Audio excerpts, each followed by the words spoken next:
If you're Gen X or older, this video isn't about worst case scenarios. It's about reducing stress, protecting your family, and making sure your wishes are understood. Most families don't struggle because they didn't care. They struggle because important conversations didn't happen early enough and the documents that correspond with them didn't clearly outline a plan. So let's talk through both of these things.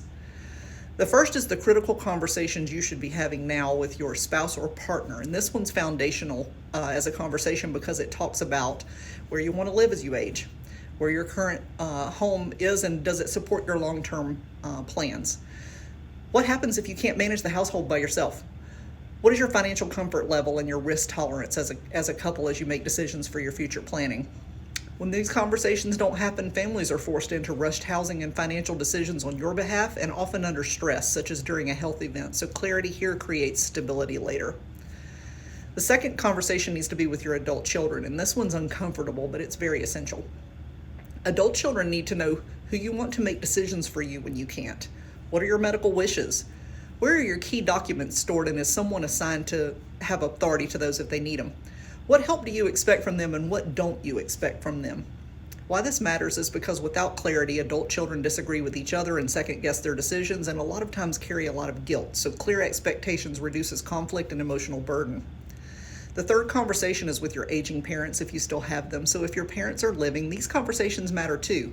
Know what their housing plans are, their financial management situation. What are their healthcare wishes, and who handles those decisions on their behalf when that time comes?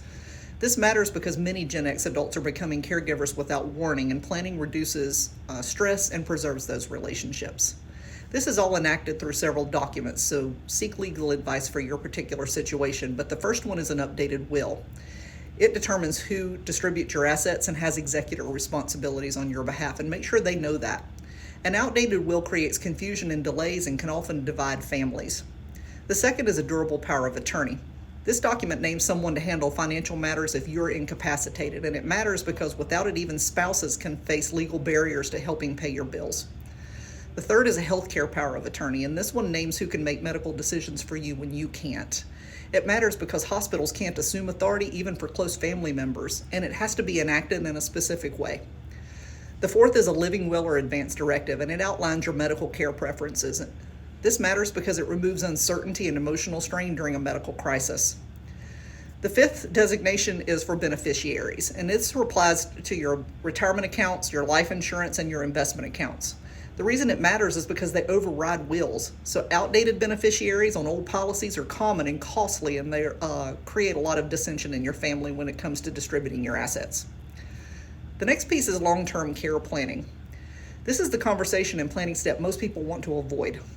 Long-term care planning includes understanding your potential care needs, knowing what Medicare covers and what it doesn't, exploring long-term care insurance options, and considering how care can be paid for if you need it. Why this matters is because late life care can drain your savings quickly and force housing decisions you wouldn't have made. It shifts caregiving responsibilities suddenly, so planning early preserves your choices, protects your assets, and reduces the stress on your family. This isn't about predicting the future, but it's about flexibility. So in closing, preparation isn't pessimism. It's one of the most loving things you can do for the people in your life.